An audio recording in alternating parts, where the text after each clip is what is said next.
से हम लोग जब रिपेयरिंग करते हैं तो हम लोगों के पास में कुछ एक डेल के लैपटॉप आते हैं। डेल के लैपटॉप के अंदर जब भी हम लोग लैपटॉप में चार्जर लगाएंगे और जब चार्जर लगा के जब लैपटॉप को ऑन करेंगे, जैसे मान लीजिए ऑफ कंडीशन में है, हमने चार्जर लगाया, बैटरी लगी हुई है। अब बैटरी लगी हुई है और जब हम लैपटॉप को ऑन करेंगे तो ऑन करने में क्या होगा कि ये जब लैपटॉप है तो लैपटॉप के ऊपर एक वार्निंग मैसेज आएगा। वार्निंग मैसेज क्या आता है, कुछ इस तरीके के आता है। वो वार्निंग मैसेज ये है जिसको हम लोग अलर्ट मैसेज भी बोलते हैं। ठीक, अलर्ट मैसेज के अंदर जैसे यहाँ पे दिखाई दे रहा है alert a 65 watt AC power adapter, क्या दिखाई दे रहा है? Power adapter has been detected. इसमें अलर्ट दे रहा है कि 65 वाट का AC power adapter has been detected which is less than the recommended 90 watt recommended adapter. ठीक, ओरिजिनली शिफ्ट। इसका मतलब ये हुआ कि यहाँ पर जो इसने वार्निंग मैसेज डिटेक्ट किया वो ये किया कि जो आपने चार्जर लगाया है वो 65 वाट का है, आपको क्या करना है 90 वाट का चार्जर लगाना है। ठीक, तो इसका मतलब आपने ये गलत वाटेज का चार्जर लगा दिया। ठीक, एक दूसरा मैसेज आता है वार्निंग मैसेज। ठीक, जो दूसरा वार्निंग मैसेज आता है वो ये लिख के आ रहा है कि alert the AC power adapter, मतलब कैन नॉट बी डिटरमाइन या कैन नॉट बी डिटेक्ट, मतलब कुल मिला के एक ये मैसेज आता है कि जो AC एडाप्टर है, मतलब लगा तो हुआ है लेकिन ये उसको डिटरमाइन नहीं कर पा रहा है। डिटरमाइन का मतलब आइडेंटिफाई नहीं कर पा रहा है, तो जिसको हम लोग बोलते हैं कि जो एडाप्टर है वो डिटेक्ट नहीं हो रहा है। बात समझ में आई? तो हमारा क्या होगा कि एक वार्निंग मैसेज आएगा और वो वार्निंग मैसेज का मतलब ये है कि वो वार्निंग मैसेज ये है कि जो हमारा पावर एडाप्टर है या जो हमने एडाप्टर लगा रखा है उसको हमारा लैपटॉप रिकॉग्नाइज नहीं कर पा रहा है। अगर लैपटॉप रिकॉग्नाइज नहीं करेगा तो लैपटॉप चार्ज भी नहीं करेगा। भले ही लैपटॉप ऑन हो जाए लेकिन चार्जिंग नहीं होगी, लैपटॉप में डेल में चार्जिंग नहीं होगी। तो पहले तो हमको ये देख लेना है कि हमारा जो एडाप्टर है अगर चार्जिंग के इशू में कस्टमर लाया है। अच्छा, होता क्या है कि जब हम बायोस सेटिंग खोलेंगे डेल के लैपटॉप की तो उसके अंदर वार्निंग मैसेज को इनेबल और डिसेबल करने का ऑप्शन होता है। क्या होता है? ठीक है, इनेबल और डिसेबल करने का होता है कि अगर आपने उसको इनेबल कर दिया तो जब भी लैपटॉप आप चालू करेंगे वार्निंग मैसेज आएगा। अगर आपने डिसेबल कर दिया तो वार्निंग मैसेज नहीं आएगा, लैपटॉप चालू हो जाएगा। लेकिन जब आप चार्जिंग वाले पॉइंट पे देखेंगे नीचे बैटरी के पास में जब आप क्लिक करेंगे तो वहाँ पर लिख के आएगा, क्या लिख के आएगा? नॉट चार्जिंग लिख के आएगा। क्या लिख के आएगा? मतलब लिख के क्या आएगा कि मतलब पावर इन की मतलब चार्जर लगा हुआ है लेकिन नॉट चार्जिंग लिख के आ जाएगा। ठीक है, तो मतलब कुल मिला के हम ये कह देते हैं कि साहब चार्जर डिटेक्ट तो कर रहा है लेकिन बैटरी को चार्ज नहीं कर रहा है। दो रीज़न हो सकते हैं, या तो हमारी बैटरी ख़राब हो या तो हमारा एडाप्टर जो है लोकल हो सकता है, या तीसरा रीज़न ये हो सकता है कि मान लीजिए हमारी बैटरी भी ओके है, हमने नई बैटरी लगा ली, एडाप्टर भी हमारा ओरिजिनल है या सही है, एडाप्टर ओके है, और उसके बावजूद भी हमारा लैपटॉप जो है वो चार्जर को रिकॉग्नाइज नहीं कर पा रहा है, चार्जर को डिटेक्ट नहीं कर पा रहा है। तो अगर इस तरह की कोई भी प्रॉब्लम आती है तो सबसे पहले हमको क्या करना होगा कि सबसे पहले हम अपनी बायोस सेटिंग खोल लेंगे। ठीक है, क्या खोल लेंगे? बायोस सेटिंग खोलेंगे और उसके अंदर ये देखेंगे कि बायोस सेटिंग के अंदर जो हमारा पावर वाला ऑप्शन है जहाँ पे बैटरी और चार्जर दिखाई पड़ती है वहाँ पर मतलब एडाप्टर हमारा शो हो रहा है या नहीं हो रहा है, आइडेंटिफाई हो रहा है या नहीं हो रहा है। अगर हमारे लैपटॉप के अंदर एडाप्टर आइडेंटिफाई नहीं होगा तब तक हमारे लैपटॉप में चार्जिंग नहीं होगी। तो नॉट चार्जिंग की प्रॉब्लम की कंडीशन में सबसे पहले हमको ये देखना है कि जो भी हमारा लैपटॉप है उसके अंदर एडाप्टर आइडेंटिफाई होना चाहिए और एडाप्टर डिटेक्ट होना चाहिए। अब एडाप्टर डिटेक्ट होने के लिए सिर्फ दो पिनों से काम नहीं चलेगा, सिर्फ दो पिनों से काम नहीं चलेगा। दो पिन मतलब पॉजिटिव निगेटिव से काम नहीं चलेगा। पॉजिटिव निगेटिव से सप्लाई तो मिल जाएगी, लैपटॉप चालू भी हो जाएगा, लेकिन ये वार्निंग मैसेज आएगा और बैटरी को चार्ज नहीं करेगा। क्यों? क्योंकि जो हमारी IO है, जो हमारी IC है वो रिकॉग्नाइज़ नहीं कर पा रही है कि चार्जर कस्टमर का कितने वाट का है। और जब वो रिकॉग्नाइज नहीं कर पाएगी तो उसके हिसाब से फिर चार्जिंग आईसी को वो कमांड नहीं देगी काम करने के लिए कि कितने एम्पियर की सप्लाई बनाओ या चार्जिंग करो। तो उसके लिए क्या तरीका होता है कि कोई भी डेल का लैपटॉप है जिसमें अगर आपको ये प्रॉब्लम आ रही है तो आपको सबसे पहले डीसी जैक को देखना है। किसको देखना है? और डीसी जैक में आपको सारी पिनों को छोड़ देना है, सिर्फ आपको किस पिन को देखना है? आईडी पिन को देखना है, क्योंकि आईडी पिन से ही रिकॉग्नाइज होता है कि जो आपका एडॉप्टर है वो कितने वाटेज का है। ठीक, उस आईडी पिन का नाम होता है पीएसआईडी। क्या होता है? पीएसआईडी। डेल के अंदर ये बड़ी कॉमन प्रॉब्लम है डेल के लैपटॉप में। अब होता क्या है, अगर एक बेसिक प्रिंसिपल समझें तो ये जो पीएसआईडी पिन है यहाँ से निकली, ये हमारा डीसी जैक हो गया। डीसी जैक के अंदर ये निगेटिव पिन हो गई, ये निगेटिव पिन हो गई, ये पॉजिटिव पिन हो गई। मतलब जब चार्जर लगाएंगे तो positive supply 2 number 3 number pin से निकलेगी और यहाँ से आगे जाएगी, ये पॉजिटिव लाइन हो जाएगी जो हमारे दोनों मॉसफेट के ऊपर जाएगी, रिवर्स और पासिंग के ऊपर चली जाएगी। ठीक है ना?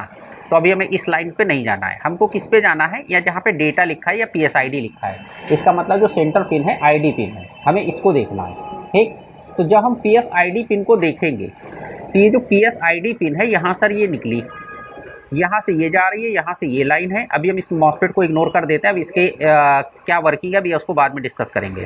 ठीक, तो आईडी वाली जो पिन है, जो चार्जर की आईडी पिन है, वो यहाँ से निकलेगी, यहाँ से निकलेगी और यहाँ से होते हुए ये एक 33 ओम का रेजिस्टेंस है। दिखाई पड़ रहा है कि नहीं दिखाई पड़ रहा है? 33 ओम का रेजिस्टेंस है, 33R2 मतलब 33.2 ओम का रेजिस्टेंस है। यहाँ से होते हुए ये आईडी हमारी पीएसआईडी लिखा हुआ है _EC। इसका मतलब ये हमारी कहाँ जा रही है? आईओ को जा रही है। ठीक, अब ये जो पीएसआईडी वाली पिन है, ये पीएसआईडी ईसी पिन, ये हमारा एक्चुअल में ये जो डेल N5010 मॉडल है, इस डेल N5010 में 2 पीसीबी होती हैं, एक मेन होती है और एक सेकेंडरी पीसीबी होती है जिसमें चार्जिंग जैक और ये लगा होता है। तो ये कनेक्टर है, ये कनेक्टर जाके दूसरी पीसीबी में टच हो जाएगा और वहाँ से ये पिन किससे कनेक्ट हो जाएगी? आईओ से कनेक्ट हो जाएगी। किससे? आईओ से कनेक्ट हो जाएगी। तो यहाँ तक तो हम आ गए। इस पिन का बेसिक प्रिंसिपल ये है, या जो बेसिक फंडा है वो ये है कि ये पिन है ये आईओ से कनेक्टेड है। ये जो आईडी पिन है इससे डेटा आता है। क्या आता है? इसीलिए जब भी हम डेल का लैपटॉप चेक करेंगे तो जो डेल के लैपटॉप में जो सेंटर पिन होती है उसके ऊपर वोल्टेज नहीं मिलता है।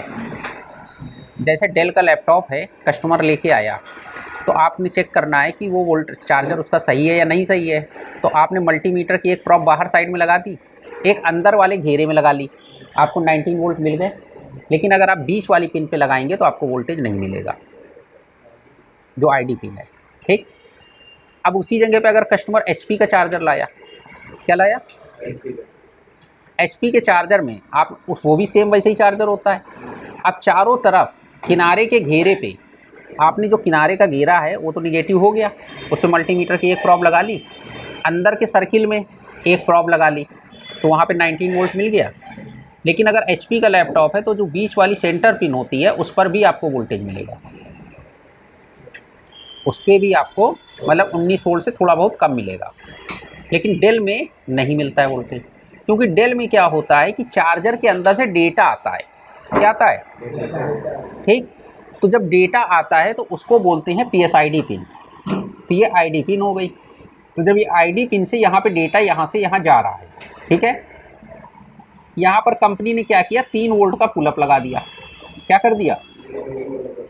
यहाँ पर कंपनी ने 2.2 किलो ओम का एक रेजिस्टेंस लगा के 3 वोल्ट का पुलअप दे दिया और ये लाइन किससे जुड़ गई? आईओ से। तो जैसे ही लैपटॉप में हमने चार्जर लगाया तो लैपटॉप में क्या हुआ कि चार्जर लगाते ही मान लीजिए बैटरी नहीं भी लगी है, बैटरी या लगी है, तो जैसे ही 3 वोल्ट बनेंगे तो 3 वोल्ट यहाँ आ जाएंगे। तो इस लाइन के ऊपर 3 वोल्ट आ जाएंगे, नहीं आएंगे? तो इस लाइन के ऊपर जो 3 वोल्ट आएंगे तो वो यहाँ पर अगर हम इस मॉसफेट को जूम करके देखें तो ये जो यहाँ से 3 वोल्ट आ रहे हैं, ये 3 वोल्ट क्या है कि यहाँ से क्रॉस हो जाएंगे कि नहीं हो जाएंगे? हो जाएंगे। तो यहाँ से क्योंकि ये मॉसफेट है ये फॉरवर्ड वाइज में काम कर जाएगा। तो अगर आपने जिस टाइम पे लैपटॉप में चार्जर लगा दिया, क्या किया? तो जो 3 वोल्ट हैं वो कहाँ से आ रहे हैं? इधर से आ रहे हैं और यहाँ से होते हुए इस लाइन के ऊपर 3 वोल्ट आ जाएंगे। बात समझ में आई? यानी आईडी वाली पिन के ऊपर आपको 3 वोल्ट मिलने लगेंगे। अब जब आईडी वाली पिन पे 3 वोल्ट मिल रहे हैं तो जो आईडी वाली पिन है उसमें चार्जर के अंदर से वोल्टेज नहीं आ रहे हैं। वोल्टेज कहाँ से आ रहे हैं? मदरबोर्ड से आ रहे हैं, इस लाइन के ऊपर। तो चार्जर 3 वोल्ट नहीं दे रहा इस लाइन पे। बात समझ में आई? इस लाइन से डेटा आ रहा है, तो वो डेटा क्या होगा कि इसके साथ ट्रैवल हो जाएगा। ठीक, अब है क्या, जब यहाँ पर 3 वोल्ट आएगा, क्या आएगा? जब 3 वोल्ट आएगा तो यहाँ डायोड लगा के, यहाँ पर देखो ये वोल्टेज दिए गए हैं, ये क्या है? मॉसफेट का गेट है। ठीक, इसी चीज़ को ऊपर से देख लें। यहाँ पर देखो एक रेजिस्टेंस लगा है 10 किलो ओम का लगा हुआ है, तो यहाँ से कितना आ रहा है? 5 वोल्ट। तो ये 5 वोल्ट जब यहाँ आएगा तो यही 5 वोल्ट यहाँ पर आएंगे, तो यानी मॉसफेट का गेट क्या होगा? ट्रिगर हो जाएगा। तो जब मॉसफेट काम करने लगेगा तो ये एक सीधी लाइन बन जाएगी। तो यानी जो इधर से वोल्टेज आ रहा है वो भी इस लाइन से यहाँ चले जाएंगे, और उधर का जो डेटा है वो इधर चला जाएगा और आयु को मिल जाएगा। अगर किसी भी कारणवश ये मॉसफेट काम नहीं किया, क्या हुआ? मॉसफेट काम नहीं किया तो क्या इधर का डेटा इधर जा पाएगा? नहीं जा पाएगा। तो इस मॉसफेट के गेट के ऊपर 5 वोल्ट आने चाहिए कि नहीं आने चाहिए? तो जब 5 वोल्ट आएंगे तो इधर के 3 वोल्ट इधर भी पहुंच जाएंगे, और या इधर का जो डेटा होगा वो इधर पहुंच जाएगा, क्योंकि एक ही अब जंपर की तरह काम करेगा कि नहीं करेगा भाई मॉसफेट। अब क्या होगा? इसका ड्रेन और सोर्स आपस में शॉर्ट हो गए, तो अब जो भी डेटा इधर का होगा वो इधर चला जाएगा, जो वोल्टेज होगा इधर के इधर चला जाएगा। तो अगर आप चार्जिंग प्रॉब्लम बना रहे हैं और आपने लैपटॉप में चार्जर लगाया, तो आपको सबसे पहले ये देखना है कि जो आपका डीसी जैक है, क्या है? डीसी जैक में इस पे तो आपको 19 वोल्ट मिल जाएगा पॉजिटिव वाली पिन पे, निगेटिव से मतलब नहीं है। जो आपकी आईडी पिन है उसके ऊपर आपको 3 वोल्ट मिलना चाहिए। अगर 3 वोल्ट नहीं मिला तो इसका मतलब क्या है कि या तो ये मॉसफेट काम नहीं किया, और या मान के चलिए कि अगर ये रेजिस्टेंस है ये डैमेज हो गया, तो इधर के 3 वोल्ट इधर जा पाएंगे? नहीं जा पाएंगे। अगर मान लीजिए ये रेजिस्टेंस भी ओके है, तो अब ज़रूरी क्या होगा कि यहाँ पर जो ये रेजिस्टेंस लगा हुआ है इसका काम करना ज़रूरी है। तो क्या होगा कि ये जो 3 वोल्ट हैं, 3 वोल्ट जो यहाँ से आ रहे हैं इस रेजिस्टेंस को क्रॉस करके यहाँ पे आने चाहिए कि नहीं आने चाहिए? आने चाहिए। अब अगर आपको चेक करना है कि प्रॉब्लम किधर साइड में है, आप क्या करिए, इस रेजिस्टेंस को हटा दीजिए। रेजिस्टेंस ओपन कर दिया एक सिरा कि नहीं कर दिया? जब रेजिस्टेंस का आप एक सिरा ओपन कर देंगे तो यानी इधर से इधर की सप्लाई ब्रेक हो गई कि नहीं हो गई? भाई ना इधर की सप्लाई इधर जा पाएगी ना इधर की इधर जा पाएगी। अब आपने चार्जर लगा दिया, ठीक, अब आपको यहाँ पे 3 वोल्ट मिल रहा है, यहाँ पे मिलना चाहिए 3 वोल्ट कि नहीं मिलना चाहिए? जो 3 वोल्ट मिलेगा वही तो यहाँ पर आएगा। अब वही यही 3 वोल्ट आगे आयो में भी मिलेगा। आयो पे चेक करेंगे तो आयो की पिन पे भी मिलेगा 3 वोल्ट, नहीं मिलेगा? मिलेगा ना। तो अब है क्या, यहाँ पर देखो साथ में कंपनी ने क्या किया है, PD303 क्या लगाया है? PD। अब क्या है कि यहाँ पर ये डायोड है, कंपनी ने क्या किया, यहाँ पे 3 वोल्ट दिया तो 3 वोल्ट यहाँ पर आएंगे। अब यहाँ पर भी 3 वोल्ट, यहाँ पर भी 3 वोल्ट, तो क्या यहाँ के वोल्टेज नीचे जा पाएंगे? नहीं जा पाएंगे। अगर यहाँ कम वोल्टेज होते तो यहाँ के वोल्टेज यहाँ चले जाते कि नहीं चले जाते? लेकिन सेम वोल्टेज हैं तो इधर के वोल्टेज उधर नहीं जा पाएंगे और उधर के तो इधर आने ही नहीं है। अगर किसी वजह से ये डायोड लीक हो गया, डायोड लीकेज हो गया या डायोड वीक हो गया, ये डायोड शॉर्ट हो गया, तो क्या होगा, ये जो 3 वोल्ट है ये यहाँ से यहाँ ड्रॉप कर जाएंगे कि नहीं कर जाएंगे? तो अगर आपने ये रेजिस्टेंस हटाने के बाद भी आपको इस पॉइंट पे वोल्टेज नहीं मिले, चाहे यहाँ पे चेक कर लो, चाहे यहाँ पे बात तो एक ही है, या यहाँ पे चेक कर लो, मतलब इस पे, और अगर आपको वोल्टेज नहीं मिले तो हो सकता है कि ये जो आपका ये प्रोटेक्शन के लिए PD303 3 लेग का लगा है, इसका ये डायोड शॉर्ट हो गया हो। क्या हो गया हो? शॉर्ट हो गया हो। तो अब आपको क्या करना है, इसको हटा लीजिए। हटा लिया तो अब इस लाइन पे कुछ बचा? अब क्या बचा भाई, ये रेजिस्टेंस से लाइन आपने ओपन कर ही दी, आगे सप्लाई कहीं जा नहीं रही। अब ये सप्लाई सीधे कहाँ जा रही? आईओ में जा रही। तो अगर आपने इसको हटा दिया है, इसको आपने पहले ही हटा लिया था और इसको भी आपने हटा दिया, तो अब जो वोल्टेज है वो यहाँ पे मिल जाने चाहिए। अगर ये रेजिस्टेंस ओके है तो अब मान लीजिए रेजिस्टेंस भी ओके है, हमने मल्टीमीटर से चेक कर लिया और उसके बावजूद भी ये वोल्टेज यहाँ पे नहीं मिल रहे हैं, तो हो सकता है कि जो हमारी आईओ है, क्या है, वो इस वोल्टेज को ड्रॉप कर सकती है कि नहीं कर सकती है। और अगर मान लीजिए आयो अब यहाँ पर वोल्टेज मिल गए तो इसका मतलब प्रॉब्लम किस में थी, इसमें थी। तो ये जो हमारी प्रोटेक्शन के लिए लगा हुआ था ये शॉर्ट हो गया था। अब आपने इसको हटा दिया, तो इसको हटाने के बाद अब यहाँ 3 वोल्ट मिल गए। अब आप क्या करेंगे, इस रेजिस्टेंस को लगा दिया तो क्योंकि 3 वोल्ट जब यहाँ थे तो वही 3 वोल्ट यहाँ भी आएंगे, जब यहाँ आएंगे तो यहाँ भी आ जाएंगे, इसका मतलब 3 वोल्ट यहाँ पहुँच गए। अब ये 3 वोल्ट जो है हमारे यहाँ पर भी आ जाएंगे, आ गए 3 वोल्ट। अब अगर ये मॉसफेट हमारा सही है, काम कर रहा है, तो ये 3 वोल्ट क्रॉस हो जाने चाहिए, और 3 वोल्ट जैसे ही क्रॉस होंगे ये हमारी आईडी पिन के ऊपर 3 वोल्ट आ जाएगा कि नहीं आ जाएगा। अब मान के चलिए कि ये अगर 3 वोल्ट यहाँ पर आ रहे थे, अगर ये डायोड लगा होता तो ये भी क्या है, प्रोटेक्शन का काम कर रहा है।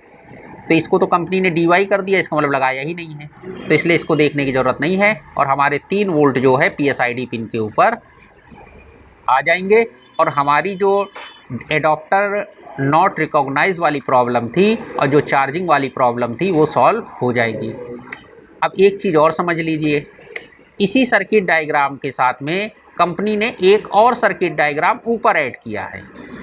इस सर्किट डायग्राम का क्या काम है क्या, बात समझिएगा। कंपनी ने क्या किया, कंपनी ने सोचा कि हो सकता है कि हमारा चार्जर जो डेल का चार्जर है और HP का चार्जर दोनों देखने में सेम होता है, कस्टमर गलती से इसके अंदर HP का चार्जर ना लगा दे, डेल में कस्टमर गलती से HP का चार्जर ना लगा दे। अब HP के चार्जर में क्या होता है, बीच वाली पिन पे वोल्टेज आते हैं, HP के चार्जर में बीच वाली पिन पे वोल्टेज आते हैं। अगर बीच वाली पिन पे वोल्टेज आते हैं, मान लीजिए आपने जनरल कंडीशन में भी आपने चार्जर बाहर ही रखा था, चेक किया, आपको उसमें 15-16 वोल्ट मिल रहे थे, तो जैसे ही आप चार्जर लगाएंगे यहाँ आईडी पिन पे कितना आ जाएगा, 15 वोल्ट आ जाएगा। यानी जो भी आईडी पिन पे वोल्टेज आ रहे होंगे वो यहाँ पर आ जाएंगे। वो तो जब हम लोग लैपटॉप में लगा देते हैं तो वोल्टेज ड्रॉप हो जाते हैं उसके, लेकिन फिर भी मतलब एक वोल्टेज आ जाएंगे। और ये वोल्टेज अगर ये मॉसफेट ना लगाते और ये सीधा आईओ से कनेक्ट होता तो हमारी आईओ के अंदर सीधा वोल्टेज चला जाता, और फिर हम क्या बोलते कि भैया डेल का लैपटॉप था, HP का चार्जर लगा दिया तो मेरा डेल ख़राब हो गया, डेड हो गया, ऑन होना बंद हो गया। कहने लगे पहले चल रहा था, पता नहीं HP का चार्जर लगा दिया, देखने में दोनों सेम थे और हमने ध्यान दिया नहीं, और डेल के लैपटॉप के अंदर HP का चार्जर लगा दिया तो चार्जर क्या हुआ, निपट गया, मतलब लैपटॉप डेड हो गया। उसके लिए कंपनी ने क्या किया, यहाँ पर ये जो मान लीजिए अगर किसी भी रीज़न से यहाँ पर वोल्टेज आ गए, क्या आ गए, तो ये वोल्टेज जब आएंगे तो ये वोल्टेज यहाँ भी जाएंगे, जो वोल्टेज आएंगे वो यहाँ पर जाएंगे नहीं जाएंगे। तो यहाँ पर क्या बन रहा है, वोल्टेज डिवाइडर, ये लगा है ट्रांजिस्टर, क्या लगा है, ये ट्रांजिस्टर कौन सा है, NPN। इसको काम करने के लिए वोल्टेज चाहिए कि नहीं चाहिए।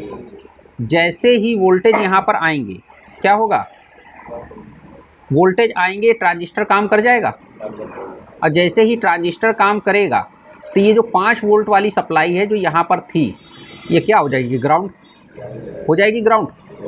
और जैसे ही ये 5 वोल्ट वाली सप्लाई ग्राउंड होगी, क्या इस मॉसफेट पे आएगी सप्लाई, नहीं आएगी। तो क्या ये मॉसफेट काम करेगा, तो क्या ये सप्लाई यहाँ वाली आगे आईओ में जा पाएगी, आईओ को डैमेज कर पाएगी, नहीं कर पाएगी। आई बात समझ में, नहीं आई, आ गई। तो कंपनी ने ये प्रोटेक्शन बनाई है कि कस्टमर, अगर आपने किसी का डेल की PSID वाली प्रॉब्लम रिपेयर करने के चक्कर में आपने सोचा कि लाओ ये ट्रांजिस्टर ख़राब हो गया, ये मॉसफेट ख़राब हो गया, इसको हटा दें और इसके ड्रेन और सोर्स को कर दें शॉर्ट, क्या कर दें, शॉर्ट कर दें, तो अब उधर के वोल्टेज तो इधर चले जाएंगे, कोई दिक्कत नहीं। कस्टमर डेल का चार्जर लगाएगा, चलेगा भी, चार्ज भी होगा। लेकिन जिस दिन उसने गलती से HP का लगा दिया उसका लैपटॉप डेड हो जाएगा। फिर तो आप कह दो साहब हमारी क्या जिम्मेदारी, हमारे पास तो बनवाने लाए थे, हमने बना के दे दिया और आपने डेड कर दिया, क्या।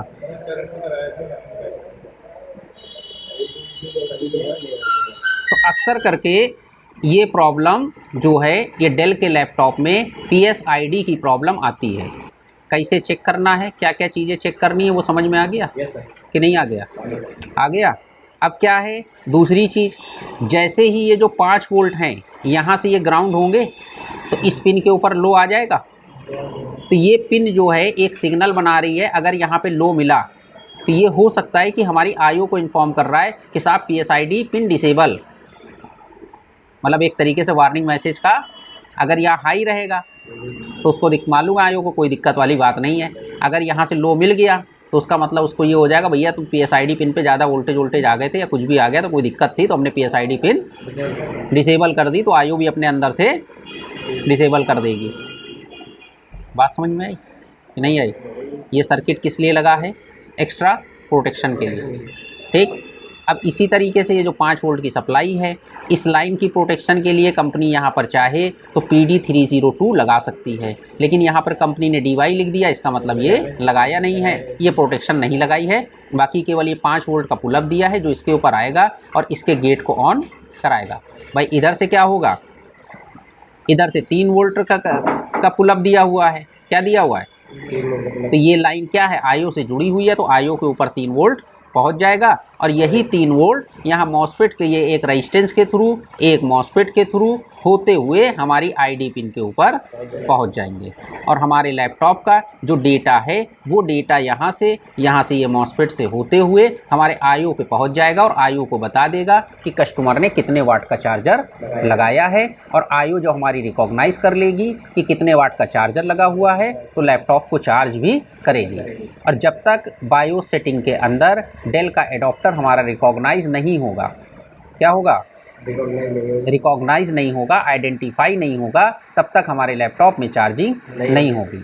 तो चार्जिंग प्रॉब्लम में अगर डेल का लैपटॉप आता है या लिनोवो जिसमें भी आईडी पिन है, तो सबसे पहले आपको बायोस सेटिंग के अंदर ये देख लेना है कि एडॉप्टर डिटेक्ट हो रहा है या नहीं हो रहा है, क्योंकि जब तक एडॉप्टर ही रिकॉग्नाइज नहीं होगा तब तक चार्जिंग नहीं होगी। बात समझ में आई कि नहीं आई? उसके साथ में जो सर्किट अटैच है उसकी वर्किंग अगर ना समझ में आ रही हो तो बताओ, समझ में आ गई? वो प्रोटेक्शन सर्किट है और वो कैसे काम करेगा वो आपको जिस भी डेल के लैपटॉप में देखना हो, ज़्यादातर 90% लैपटॉप में आपको यही सर्किट मिलेगा और यही लॉजिक मिलेगा। ठीक है ना?